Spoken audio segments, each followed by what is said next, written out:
السلام عليكم، كي دايرين؟ لاباس عليكم؟ في هذا الفيديو غادي نشارك معكم العسل، طريقه كتجي زوينه بزاف. اول حاجه غادي نشارك معكم العسل ديال السنيده، وغادي نشارك معكم حتى العسل ديال السكر اللي كيجي زوين بزاف. بالنسبه للناس اللي ما كينجحش معهم العسل، هنا كنقول لكم تابعوا هذا الفيديو غادي ينجح معكم ان شاء الله من اول مره وانتم غادي توجدوه. وهنا غادي ندوزو لطريقه التحضير. اول حاجه غادي نحتاجو 2 كيلو ديال السنيده، وعندنا ساشي ديال السنيده ديال الزهر، عندنا حامضه، وغادي نحتاجو الروح ديال اللوز. بالنسبه للروح ديال اللوز حتى يطيب العسل عاد ديك الساعه غادي نضيف قطيره ديال الروح ديال اللوز. وهنا غادي نبداو على بركه الله. اول حاجه غادي ناخذ هي 2 كيلو ديال السنيده، غادي نديرها في الكوكوط. بالنسبه للكوكوط في المرحله الاولى ضروري خصها تكون ناشفه باش ينجح معنا هذا العسل اللي غادي نصوبو دابا. هنا بعد ما ساليت غادي ناخذ الكوكوط، غادي نديرها على نار مهيله، وغادي نبقى نحرك السنيده باش ما تذوبش ليا. علاش؟ الا ذوبتها غتولي على شكل الكراميل، وكتعرفوا العسل الا ذوبنا السنيده في الاول وعاودنا سدينا عليه الكوكوط يعني كيتغير المذاق ديال العسل. وهنا غادي نكمل السنيده اللي عندي. من بعد غادي ناخذ ايطرو ربع ديال الماء. بالنسبه للماء ضروري يكون طيب مزيان في هذه المرحله هذه، يعني يكون موجدينه. بالنسبه لهاد الطريقه راه طريقه سهله بزاف، غير انا صراحه خليت الفيديو شويه طويل باش تشوفوا الطريقه اللي خدمت بها العسل. هنا وصلت للمرحله اللي بغيت. بالنسبه للسنده صافي غادي نخليها على هذا الشكل هذا، يعني ما غاديش ندوبها كامله، غادي نخليها غير على هذا الشكل. عاد ديك الساعه كناخذ الماء اللي طيبته مزيان وكنبقى نكبو غير بشويه بشويه صافي، وكنبدا نحرك السنيده باش هاد السنده اللي عندي هنا تذوب كامله، يعني ما غاديش نخليها هكا ونسد الكوكوط. هنا غادي نبدا نحرك يعني حتى تذوب ليا السنيده صافي، ومن بعد غادي نكملوا تحضيرات. بالنسبه لهذا العسل صراحه اللي كنستغلوه بزاف بالخصوص الوقت ديال رمضان، كنصوبوا به جميع المعسلات بحال البريوات والشباكيه، اغلبيه كنخدموا بالعسل بزاف في رمضان. بالنسبه لي انا كتجيني شي حاجه اللي هي سهله بزاف نصوب العسل، من الاحسن نصوبو غير في الدار وكنعرفوا اشنو كنصوبو، وفي نفس الوقت كيخرجنا واحد الكميه اللي هي كثيره وكيبقى صابر لنا يعني مده طويله.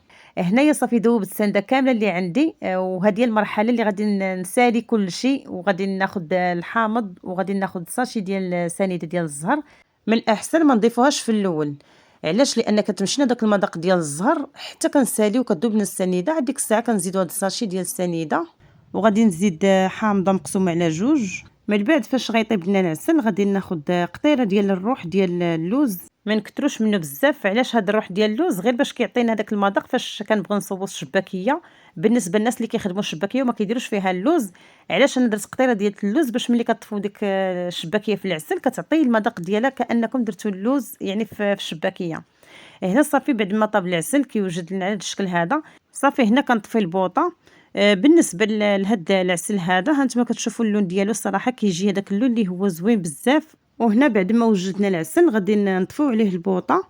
الصراحه اللون ديال هاد العسل كيجي زوين. وغادي ناخذوا قطيره ديال الروح ديال اللوز، كناخذوا غير هاد القياس ما نكثروش منه بزاف. كتعرفوا الروح ديال اللوز كتكون شويه مجهده، وضروري نخليه حتى يطيب العسل. عاد ديك الساعه كنضيفوا ديك القطيره باش ما كتمشيش لنا المذاق ديالها مع الطياب. هنا صافي بعد ما ساليت غادي نخلي العسل حتى غادي يبرد مزيان وغادي يشد في راسو، وغادي نوريكم الشكل ديالو. وهنا بعد ما سالينا العسل والطياب ديالو كيجي على هذا الشكل هذا. انا صراحه خليته حتى الغد لي باش نوريكم الختوريه اللي كتكون في العسل.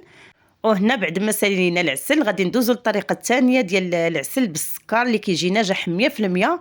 بالنسبه للعسل الا وجدتوه كونوا على اكيد انه غادي يعجبكم. صراحه انا راه ما كنحطش شي فيديو اللي ما كانش عجبني راه ما كنحطوش على القناه. كنتمنى ان شاء الله الفيديوهات اللي كنحط لكم لا بالنسبه للطريقه ولا بالنسبه حتى للشرح يكون مفهوم، هذا هو الفضل ليا.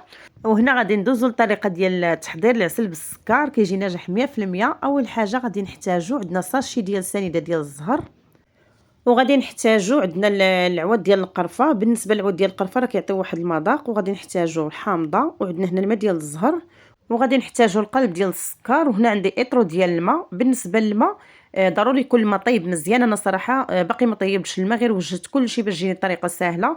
هنا غادي ناخذ القلب ديال السكر وغادي نهرسو كامل باش تجيني الطريقه سهله. هنا صافي فاش غادي نسالي غادي ناخذ اطرو ديال الماء غادي نديرو يطيب مزيان، وغادي ناخذ الكوكوط وغادي ندير فيه هذا السكر هذا اللي هرستو. المهم غادي نكمل هنايا هذا الشيء اللي بقى ليا. صراحه الطريقه كنصحكم البنات فاش تبغوا تصاوبوه ما تخليوش القلب ديال السكر يكون صين، لان شويه كياخذ الوقت يعني باش يذوب. من الاحسن ديروا هذه الطريقه اللي درت انا، يعني ما خداتش ليا الوقت بزاف باش داب السكر. هنا صافي بعد ما درت السكر هنا عندي في الكوكوط كناخذوا دابا اطرو ديال الماء ضروري بالنسبه للماء غادي نخليه حتى غادي يطيب مزيان. من بعد فاش غادي يطيب الماء غادي نزيدو على هاد السكر اللي عندي هنا في الكوكوط. علاش الماء سخون؟ غير باش كيساعدني باش كيذوب هاد السكر وما كيبقاش ليا صاينه. كتعرفوا السكر يعني خصو الوقت باش يذوب، من الاحسن ديروا الماء طيب. صافي فاش غادي نسالي غادي ناخذ كاس ديال الماء ديال الزهر وغادي نزيدو حتى هو على هاد السكر اللي عندي. ها نتوما كيف ما كتشوفوا فاش كنكب الماء راه كيبدا يذوب ليا السكر يعني بواحد السرعه، يعني ما كياخذش الوقت بزاف. داكشي علاش انا كنصحكم انكم تهرسوا السكر عاد ديك الساعه. كملوا الاضافات ديالكم باش يجيكم الطريقه اللي هي سهله. هنا خديت العود ديال القرفه حتى هما غادي نديرهم باش يطلق ليا المذاق ديال القرفه. وهنا غادي نزيدوا الحامض. صافي فاش غادي نسالي غادي ناخذ ساشي ديال السنيده ديال الزهر. كتعرفوا بان هاد الساشي هادي كتعطي واحد النسمه اللي هي زوينه بزاف يعني في العسل. وهنا فاش غادي نسالي غادي ناخذ كاس ديال الماء ديال الزهر. وهادو هما التحضيرات ديال اليوم. بالنسبه للكوكوط يعني ما غاديش نديرها فوق البوطه دابا، غادي نخلي تقريبا واحد 2 دقائق على ما يذوب ليا السكر. صافي غادي ناخذ الكوكوط وغادي نشعل عليها نار مهيله، يعني ما نجهدوش بزاف. كتعرفوا العسل ما كيبغيش البوطه يعني تكون مجهده. بالنسبه للطياب ديالو تقريبا كنخليوها 45 دقيقه حتى ساعه الا مهنا البوطه. المهم مره مره كنراقبوا العسل ديالنا باش ما يتحرقش لينا. هنا صافي غادي نبدا نحرك، غادي نخليها دابا فوق البوطه على ما يوجد لنا العسل وغادي نوريكم الشكل ديالو. وهنا بعد ما وجدنا العسل كيجي على هذا الشكل هذا. بالنسبه بغيتو تعرفوا العسل يعني طاب، كتعرفوا غير من الحامض ملي كيتغير اللون ديالو كتعرفوا العسل بان راه وجد. وهذه الطريقه ديالي ديال العسل. لا بالنسبه للعسل اللي شاركت معكم ديال السنيده، ولا بالنسبه للعسل ديال السكر، انا صراحه ديال الطريقه ديالتي. وبالنسبه لهذا الحامض راه ما غاديش نضيعو، نقدروا نخليوه هكا الا صوبنا شي حاجه ديال المعسلات وبغينا المذاق ديال الحامض نقدروا نخدموا به، حتى شي حاجه ما كتضيع. المهم هنا غادي نخلي العسل حتى غادي يبرد مزيان وغادي يشد في راسو وغادي نوريكم الشكل ديالو. وهذا هو العسل بعد ما سالينا. خليته صراحه انا حتى الغد لي عاد ديك الساعه وريته لكم كيفاش جا اللون ديالو. وحتى المذاق صراحه راه كيجي زوين بزاف. بالنسبه لهذا العسل اللي صوبت لكم ديال القرفه اللي مع الحامض والماء ديال الزهر كيجي المذاق ديالو صراحه زوين بزاف. وهنا غادي نوريكم العسل اللي كنت شاركت معكم ديال السنيده اللي صوبته بالروح ديال اللوز. هذا صراحه غادي نخليه بالنسبه للشباكيه بحال هكا الا ما كانش فيها اللوز نقدر نخدم بهذا العسل هذا اللي فيه المذاق ديال اللوز. هنا غادي نوريكم الشكل ديالو صراحه اللي كيجي زوين بزاف. هذا الحامض حتى هو ما غاديش نضيعوه، غادي نخليه. انا صراحه ما كنبغيش بحال ما هكا نلوح الحاجه وانا نقدر نستخدمها في شي حاجه اخرى.